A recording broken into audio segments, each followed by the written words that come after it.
ആതിരെ, കേരളത്തിൽ ഒരു വനിതാ മുഖ്യമന്ത്രി വരാനായിട്ട് ചാൻസ് ഉണ്ടോ? ചാൻസ് ഉണ്ടോ എന്ന് ചോദിച്ചു കഴിഞ്ഞാൽ അത് ഇവിടുത്തെ രാഷ്ട്രീയ കക്ഷികളുടെ കയ്യിലാണ് ആ ഒരു തീരുമാനമുള്ളത്.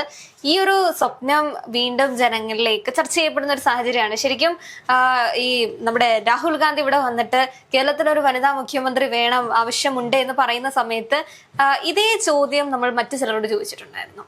കേരളത്തിലൊരു വനിതാ മുഖ്യമന്ത്രിയുടെ ആവശ്യമുണ്ടോ എന്ന് ചോദിച്ചപ്പോൾ അന്ന് അവരൊക്കെ പറഞ്ഞത് എന്തിനാണ്, ഇപ്പോഴത്തെ മുഖ്യമന്ത്രി മികച്ചതല്ലേ എന്നുള്ളത്. അത് നമ്മുടെ ശൈലജ ടീച്ചറായിരുന്നു പറഞ്ഞത്. അങ്ങനെ ഒരു വ്യക്തിയോട് ചോദിക്കാന്ന് പറയുന്നത് ഒരു ചെറിയ കാര്യമല്ല. നിങ്ങൾക്ക് അങ്ങനെ ഒരു മുഖ്യമന്ത്രി പദവി അലങ്കരിച്ചൂടെ എന്ന് ഒക്കെ ചോദിക്കുന്നത്. ശരിക്കും മറ്റ് ഈ പുറം രാജ്യങ്ങളിലെയൊക്കെ വനിതാ റെപ്രസെന്റേറ്റീവ്സിനെയൊക്കെ കാണുമ്പോൾ പലപ്പോഴും നമ്മളും ആഗ്രഹിച്ചിട്ടുണ്ട് അങ്ങനെ ഒരു പവർഷായിട്ടൊരു ലേഡി ചീഫ് മിനിസ്റ്റർ ഇവിടെ വേണം, കേരളത്തിൽ വേണം എന്നുള്ളത്. അത് ഈ ജെൻഡർ വൈസ് ആയിട്ട് സ്ത്രീ വന്നാലേ ശരിയാകൂ എന്നുള്ളതൊന്നുമല്ല. പക്ഷേ സ്ത്രീകൾ കൂടെ നയിക്കുന്നത് എങ്ങനെയുണ്ടെന്ന് കേരളം കാണേണ്ടിയിരിക്കുന്നു എന്നുള്ളത് മാത്രമേ ഉള്ളൂ. കാരണം അത്തരത്തിലുള്ള നമ്മുടെ രാജ്യത്ത് അങ്ങനെ സ്ത്രീ മുഖ്യമന്ത്രികൾ വരാതിരുന്നിട്ടൊന്നുമില്ല. എല്ലായിടത്തും ഭയങ്കര പവറായിരുന്നു അവർ വന്ന സമയത്ത്. ഇതിപ്പോ ഇതിന്റെ തുടക്കം എന്ന് പറഞ്ഞാൽ എല്ലാവർക്കും കണക്ട് ചെയ്യാൻ പറ്റുന്ന ഇന്ദിരാഗാന്ധി ആയിരിക്കും, ആദ്യത്തെ വുമൺ പ്രൈം മിനിസ്റ്റർ. എത്ര പ്രൈം മിനിസ്റ്റേഴ്സ് അതിനുശേഷം വന്നിട്ടുണ്ടെങ്കിലും ഈ വുമൺ പ്രൈം മിനിസ്റ്ററിന്റെ അപ്പുറത്തേക്കും ആ ഒരു പ്രൈം മിനിസ്റ്റർ എന്ന് ആലോചിക്കുമ്പോൾ ഇന്ദിരയുടെ മുഖം വരുന്നുണ്ടെങ്കിൽ അവിടെയാണ് ആ ഒരു പവർഫുൾ ലേഡി പ്രൈം മിനിസ്റ്റർ എന്ന് പറയേണ്ടിയിരിക്കുന്നത്. ആ ലേഡി എന്ന് പോലും വിശേഷിപ്പിക്കുന്നതിനോട് ഇന്ദിരാഗാന്ധിക്ക് താല്പര്യം ഉണ്ടായിരുന്നില്ല. ഇന്റർവ്യൂസിലൊക്കെ അവരുടെ ഇത്തരത്തിലൊരു സ്ത്രീപക്ഷ രീതിയിലേക്ക് സംസാരിക്കുമ്പോൾ എന്തിനാ അങ്ങനെ ഒരു ഡിസ്ക്രിമിനേഷൻ കാണിക്കുന്നത്? ആസ് എ പ്രൈം മിനിസ്റ്റർ എന്നോട് ചോദിച്ചാൽ മതി എന്നായിരുന്നു ഇന്ദിരയുടെ മറുപടികൾ. അപ്പൊ അതേപോലെ ജനങ്ങൾക്ക് പലപ്പോഴും ഈ ഇന്ദിരയൊക്കെ മനസ്സിൽ കൊണ്ട് നടക്കുന്നത് രാഷ്ട്രീയത്തിന് അതീതമായിട്ടാണ്. ഈ രാഷ്ട്രീയപരമായിട്ടൊക്കെ ചിന്തിക്കുകയാണെങ്കിൽ ഈ അടിയന്തരാവസ്ഥ കാലവും അതേപോലെ ഭരണകാല സമയത്ത് ഒരുപാട് പിഴവുകളൊക്കെ സംഭവിച്ചിട്ടുള്ള ഒരു ഘട്ടം തന്നെയാണ്. അതുകൊണ്ട് തന്നെ രാഷ്ട്രീയപരമായി വലിയ അടുപ്പമില്ലാത്തവർക്കും ഇന്ദിരാഗാന്ധി ഇഷ്ടപ്പെടുന്നതും അത്രയധികം ക്രൗഡ് പുള്ളിങ് ഉണ്ടായിട്ടുള്ളതും ആ ഒരു ഓറ എന്നൊക്കെ പറഞ്ഞ് ഇപ്പൊ റീൽസ് ഒക്കെ ട്രെൻഡിങ് ആവുന്ന കണ്ടിട്ടില്ലേ? അപ്പൊ ആ ഒരു പവർ തോന്നുന്ന അല്ലെങ്കിൽ അങ്ങനെ സ്ത്രീകൾ വന്നു കഴിഞ്ഞാൽ മാറ്റങ്ങൾ ഉണ്ടാകാം. ഒരുപാട് വിഷയങ്ങൾ ഒരു സ്ത്രീ ചിന്തിക്കുന്ന ലെവല് വേറെയാണ്.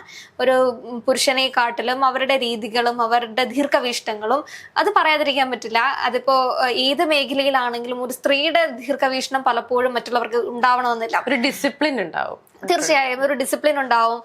അതേപോലെ തീരുമാനങ്ങൾ എടുക്കുന്നതിൽ ഒരു പ്രത്യേകതകൾ ഉണ്ടാവും. ആ ഒരു പ്രത്യേകത അനുഭവിക്കാൻ കേരളത്തിന് ഇതൊരു ഭാഗ്യം കിട്ടി. ഇത് എല്ലാ സ്ത്രീകളെന്നല്ല കേട്ടോ. ഇപ്പൊ മന്ത്രിമാരായിട്ട് സ്ത്രീകൾ വന്നിട്ടുണ്ട് എന്നുണ്ടെങ്കിലും അവരുടെ അടുത്തുനിന്ന് ഈ ഒരു അടുക്കും ചിട്ടയും കാര്യങ്ങളും ഒക്കെ നമുക്ക് അത് കാണാൻ സാധിച്ചിട്ടില്ല. എല്ലാവരിന്നും സാധിച്ചിട്ടുള്ള ആൾക്കാരും ഉണ്ട്. പക്ഷെ ഈ സ്ത്രീകൾ വരുമ്പോഴേക്കും പൊതുവെ അതിന് പറ്റുന്ന സ്ത്രീകളാണ്, അതിന് കാലിബർ ഉള്ള സ്ത്രീകളാണ് എന്നുണ്ടെങ്കിൽ മാനേജിങ് പവറും ഒരു ലീഡർഷിപ്പും പവറും എല്ലാം അവർക്ക് ഉണ്ടാവും. ഈ പറഞ്ഞ ഡിസിപ്ലിനും കാര്യങ്ങളും ഒക്കെ അവർക്കുണ്ടാവും. അവരും ഈക്വൽ ആയിട്ട് തന്നെയായിരിക്കും. ഇപ്പം അമ്മ മക്കൾക്ക് വിളമ്പുന്ന പോലെ തന്നെ ഈക്വൽ ആയിട്ടായിരിക്കും അവരുടെ കാര്യങ്ങളൊക്കെ ചെയ്യുക എന്നുള്ളൊരു കാര്യം എപ്പോഴും ആലോചിക്കാറുണ്ട്. അതൊരിക്കലും ഒരു പുരുഷന്റെ അടുത്തുനിന്ന് നമുക്ക് ചിലപ്പോ അത് കിട്ടില്ല എന്ന് തന്നെ എനിക്ക് പറയാം. തീർച്ചയായും ഇവിടെയാണ് ക്യാബിനറ്റ് പദവിയിൽ ഇരുന്നിട്ടുള്ള രണ്ടുപേരായിരുന്നു ഇത്തരത്തിലൊരു ഗൗരിയമ്മ. KR ഗൗരിയമ്മയെയും KK ശൈലജ ടീച്ചറിനോടുമായിരുന്നു ഒരു വനിതാ മുഖ്യമന്ത്രി ആവുകയാണെങ്കിൽ ഇടത് നിന്ന് ആൾക്കാർ പ്രതീക്ഷിച്ചിരുന്ന രണ്ട് പേരുകളായിരുന്നു അത് വളരെ ഇഷ്ടമുള്ളത്. പക്ഷെ ഇവരോട് ചോദിച്ചപ്പോൾ ഇവർക്ക് പാർട്ടിപരമായിട്ടുള്ള പ്രശ്നങ്ങൾ കൊണ്ടായിരിക്കാം, ആശയപരമായിട്ടുള്ള പ്രശ്നങ്ങൾ കൊണ്ടായിരിക്കും അവർക്ക് അതിനോട് താല്പര്യമില്ല, അല്ലെങ്കിൽ അങ്ങനെ ഇരിക്കേണ്ട ആവശ്യമില്ല എന്നാണ് പറഞ്ഞത്. അതിന്റെ പ്രത്യേകം ഏറ്റവും കൂടുതൽ ഭരിച്ചിട്ടുള്ള അല്ലെങ്കിൽ വനിതാ മുഖ്യമന്ത്രിമാരെ സംഭാവന ചെയ്തിട്ടുള്ള ഒരു സ്ഥലം ഡൽഹി ആയിരിക്കും. ഡൽഹിയിൽ അതൊരു ഫൈറ്റ് ആയിരുന്നു. അല്ലെങ്കിൽ ഇപ്പോൾ BJP അധികാരത്തിൽ വന്ന സമയത്തും വീണ്ടും ഈ രേഖ ഗുപ്ത വരുന്ന സമയത്ത് വീണ്ടും ഡൽഹിക്ക് ഒരു വനിതാ മുഖ്യമന്ത്രി. കാരണം അവിടുത്തെ ഡെവലപ്മെന്റ്സ് ചെറുതൊന്നുമല്ല. വനിതകൾക്ക് വേണ്ടി ഡൽഹിയിൽ വളരെ തിരക്കുള്ള സിറ്റിയാണ്. പക്ഷെ എന്നാലും അവിടെ പ്രയോറിറ്റൈസ്ഡ് ആയിട്ടുള്ളത് വനിതകൾക്കാണ്. അത് ഒരു വനിത വരുമ്പോൾ ഉള്ള ഒരു രീതിയാണ്. അതേപോലെ ഇന്റർനാഷണൽ കോൺഗ്രസിന്റെ ലേബലിലാണ് കൂടുതൽ വനിതാ മുഖ്യമന്ത്രിമാർ ഇവിടെ വന്നിട്ടുള്ളത്. അതുകൊണ്ട് തന്നെയായിരിക്കും രാഹുൽ ഗാന്ധി ഇവിടെ വന്ന് പറഞ്ഞത് ഇവിടെ ഒരു വനിതാ മുഖ്യമന്ത്രി ഭാവിയിൽ എത്തണമെന്നാണ് തന്റെ സ്വപ്നം എന്നുള്ളത്. അതില് ഇന്റർനാഷണൽ കോൺഗ്രസ് എങ്ങനെയാണ് ഈ വനിതകളെ മുന്നോട്ട് കൊണ്ടുവരുന്നത് നമുക്കറിയില്ല. അത്തരത്തിൽ ഇപ്പൊ കോൺഗ്രസിൽ അങ്ങനെ ആരാണെന്ന് ചോദിച്ചു കഴിഞ്ഞാൽ ഇപ്പോൾ ഇവിടെ ഏറ്റവും കൂടുതൽ ഈ ക്രൗഡ് പുള്ളിങ് ഇല്ല, അല്ലെങ്കിൽ അത്ര ന്യൂസ് റാലി കിട്ടിയിട്ടുള്ള കുറച്ച് ആൾക്കാരാണുള്ളത്. ഇതിന് മുൻപുള്ള ആൾക്കാരൊക്കെ മരണപ്പെട്ടു പോയി. ജീവിച്ചിരിക്കുന്ന ആൾക്കാരെ പറ്റിയല്ലേ നമുക്ക് സംസാരിക്കാൻ പറ്റുള്ളൂ. ഇപ്പോൾ വടകരയിൽ നിന്നാണെങ്കിൽ KK രമ, അതേപോലെ ശ്രീനാദേവി കുഞ്ഞമ്മയൊക്കെ കറക്റ്റ് ഈ തൻ്റെതായിട്ടുള്ള നിലപാടുകൾ അറിയിക്കുന്ന സ്ത്രീകളാണ്.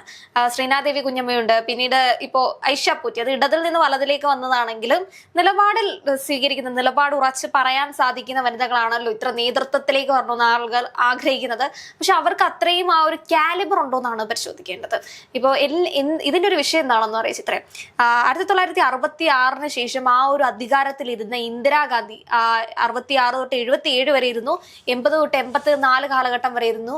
അന്നത്തെ അതൊരു പ്രധാനമന്ത്രി പദവി ഇരുന്ന ഇന്ദിരയെ വെച്ചിട്ടാണ് ഓരോ ചീഫ് മുഖ്യമന്ത്രിമാരെ പോലും കമ്പയർ ചെയ്യുന്നത്. ഇപ്പോ ബംഗാളിന്റെ ഗർജിക്കുന്ന സിംഹമായിട്ട് പറയുന്ന മമതാ ബാനർജിയുടെ ഓരോ നിലപാടുകൾ എടുക്കുമ്പോഴും അപ്പുറത്ത് ഇന്ദിരയെ ആലോചിക്കുന്നുണ്ട്. ഇന്ദിരയായിരുന്ന സമയത്ത് എങ്ങനെയായിരുന്നു, അല്ലെങ്കിൽ ഇന്ദിരയുടെ നിലപാടുകൾ, ഇന്ദിരയുടെ ആശയങ്ങൾ, അവരോരോ തീരുമാനങ്ങൾ എടുത്തിരുന്നത്, അവരോടുള്ള ജനങ്ങളുടെയും ക്യാബിനറ്റിലെ അംഗങ്ങളുടെയൊക്കെ റെസ്പോൺസ് എങ്ങനെയായിരുന്നു, അത് ഇപ്പോഴും സംസാര വിഷയമാവുന്നുണ്ട്. അതേപോലെ പിന്നീട് എല്ലാവർക്കും അറിയാവുന്നത് അമ്മ എന്ന് വിളിക്കുന്ന ജയലളിത, തമിഴ്നാടിന്റെ ജയലളിത, അത് ഒരിക്കലും മറക്കില്ല. അത്രയും കാലഘട്ടം ആ ഒരു വിവിധ രാഷ്ട്രീയ അന്തരീക്ഷമുള്ള, അല്ലെങ്കിൽ ദളിത് ജനതയൊക്കെ തന്റെ അമ്മയെന്ന് വിളിക്കപ്പെടുന്ന രീതിയിലേക്ക് ജയലളിതയൊക്കെ വരുന്ന ഒരു ടൈം നമുക്കറിയാം. അത്രയധികം ഒരു ഈ MGR ഒക്കെ ആയിട്ട് ബന്ധപ്പെട്ട് ഒരുപാട് പ്രശ്നങ്ങളൊക്കെ അനുഭവിച്ചിട്ടാണ് ആ ഒരു കാലിബറിലേക്ക് ജയലളിത എത്തിയത്. പിന്നീട് എല്ലാ അമ്മയായി, തമിഴ്നാടിന്റെ അമ്മയായി മാറാൻ ജയലളിതയ്ക്ക് സാധിച്ചു. മരിച്ച ഒരു സമയത്ത് എത്ര പേരായിരുന്നു മറീന ബീച്ച് നിറഞ്ഞു എന്ന് വേണമെങ്കിൽ പറയാം. അതൊക്കെ അവരുടെ ആ ഒരു എന്താ പറയാ, അവരാ നയിച്ചിരുന്ന ആ സമയത്തിനെ സൂചിപ്പിക്കുന്നതാണ്. അത്രയും നന്നായിട്ട് അവർ കൊണ്ടുപോയത് കൊണ്ടാണ് അത്ര ആൾക്കാർ അവിടെ കരഞ്ഞത്. ഇല്ലെങ്കിൽ മരണത്തിൽ അത്രയും പേര് കൂടെ നിൽക്കുക എന്ന് പറഞ്ഞു കഴിഞ്ഞാൽ ചില്ലറ കാര്യമല്ല. ശരിയാണ്, ചെറിയ കാര്യമൊന്നുമല്ല, വ്യത്യസ്ത രീതിയിലുള്ളതാണ്. അപ്പൊ ജയലളിത, പിന്നീട് നമുക്ക് ഇവിടെ ഭരിച്ചിരുന്ന 12 സംസ്ഥാനങ്ങളിൽ ശരിക്കും വനിതാ മുഖ്യമന്ത്രിമാരുടെ ഭരിച്ചിരുന്നു എന്നാണ് പറയുന്നത്. 12-ൽ കേരളമില്ലാത്തതിൽ നമുക്ക് വളരെ വിഷമമുണ്ട്. അതേപോലെ തന്നെ രേഖ ഗുപ്ത, സുഷമ സ്വരാജ്, ഷീല ദീക്ഷിത് ഇവരൊക്കെ ഡൽഹിയിലെ മുഖ്യമന്ത്രിമാരായിരുന്നു. ഈ റെപ്പറ്റീഷനൊക്കെ ആയിട്ട് ഒരു സംസ്ഥാനത്ത് മുഖ്യമന്ത്രിമാർ വരുമ്പോഴാണ് അവിടുത്തെ, അല്ലെങ്കിൽ അവരൊക്കെ എന്തുകൊണ്ടാണ് വീണ്ടും ഒരു വനിതാ മുഖ്യമന്ത്രിയെ തെരഞ്ഞെടുക്കുന്ന രീതിയിലേക്ക് വരുന്നത് വെച്ചാൽ അവിടുത്തെ ദീർഘവീക്ഷണം അങ്ങനെയാണ്. അവർക്കത് മതി, വനിതാ മുഖ്യമന്ത്രി കൊണ്ട് അവർക്ക് പ്രശ്നങ്ങളൊന്നുമില്ല. പിന്നീട് മമതാ ബാനർജി തൃണമൂൽ കോൺഗ്രസിന്റെ ബംഗാളിന്റെ മുഖ്യമന്ത്രിയാണ്. പിന്നെ മായാവതി യുപിയിലുണ്ടായിരുന്നു, യുപിയിലെ മുഖ്യമന്ത്രിയായിട്ട് മായാവതിയായിരുന്നു വന്നിട്ടുണ്ടായിരുന്നത്. സുജിത കൃപാലിനി, യുപിയിലെ വീണ്ടും ഒരു വനിതാ മുഖ്യമന്ത്രി ഉണ്ടായിരുന്നു, സുജിത കൃപാലിനി, അതും ഇന്ത്യൻ കോൺഗ്രസിന്റെ പ്രതിനിധിയായിരുന്നു. പിന്നെ ഒഡീഷയിൽ നന്ദിനി സത്പതിയും കോൺഗ്രസിന്റെ പ്രതിനിധിയായിരുന്നു. ഗോവയിൽ ശശികല കഖോദാർ, അതേപോലെ അൻവാറ തൈമൂർ, ആസാമിന് വനിതാ മുഖ്യമന്ത്രി ഉണ്ടായിരുന്നു. രജീന്ദ്ര കൗർ പട്ടേൽ പഞ്ചാബിന് വനിതാ മുഖ്യമന്ത്രി ഉണ്ടായിരുന്നു. അതേപോലെ റാബിർ ദേവി ബീഹാറിലെ വനിതാ മുഖ്യമന്ത്രിയായിരുന്നു റാബിർ ദേവി. ഉമാഭാരതി മധ്യപ്രദേശിന്റെ മുഖ്യമന്ത്രിയായിരുന്നു. അപ്പോൾ 12 സംസ്ഥാനങ്ങളിൽ ഏറ്റവും കൂടുതൽ ഡൽഹിയിൽ തന്നെയായിരുന്നു. ശരിക്കും ഡൽഹിയിലാണ് കൂടുതൽ വനിതാ മുഖ്യമന്ത്രിമാർ ഉണ്ടായിരുന്നത്. പഞ്ചാബിലുണ്ടായിരുന്നു മെഹബൂബ മുഫ്തി ആയിരുന്നു പഞ്ചാബിന്റെ വനിതാ മുഖ്യമന്ത്രി എന്ന് പറയുന്നത്. 2016 തൊട്ട് 18 വരെ അവരുടെ മുഖ്യമന്ത്രിയായിരുന്നു. അതിനുശേഷം അതിഷി ഉണ്ടായിരുന്നത് ഡൽഹിയിൽ തന്നെയാണ്. അതിഷിയും രേഖ ഗുപ്തയാണ് നമ്മുടെ അവസാനത്തെ തെരഞ്ഞെടുത്ത ഡൽഹിയുടെ വനിതാ മുഖ്യമന്ത്രിയായിട്ട് വരുന്നത് രേഖ ഗുപ്തയാണ്. അപ്പോൾ ഇത്രയും പേര് ഇതിനകത്ത് തന്നെ നമുക്കിപ്പോ പേരുകൾ ഇത് പറയുമ്പോൾ ചിത്രയുടെ മൈൻഡിലേക്ക് ആരൊക്കെ വന്നത്? മമതാ ബാനർജി വന്നിട്ടുണ്ടാവും, ജയലളിത വന്നിട്ടുണ്ടാവും, പിന്നെ സുഷമ സ്വരാജ് വന്നിട്ടുണ്ടാവും. ഏറ്റവും കൂടുതൽ പറഞ്ഞ് നമുക്ക് ആ ഒരു പവർ-ലേക്ക് കേട്ടിട്ടുള്ള പേരുകളാണ് സുഷമ, ഷീല ദീക്ഷിത്. ഇവരൊക്കെ ഭയങ്കര അത്യാവശ്യം പ്രൗഡ് പുള്ളിങ്ങോ അല്ലെങ്കിൽ ഡൽഹിയിൽ ഇൻഫ്ലുവൻസ് ചെയ്തിട്ടുള്ള 2 ചീഫ് മിനിസ്റ്റേഴ്സ് ആണ്, സുഷമ സ്വരാജും ഷീല ദീക്ഷിതും.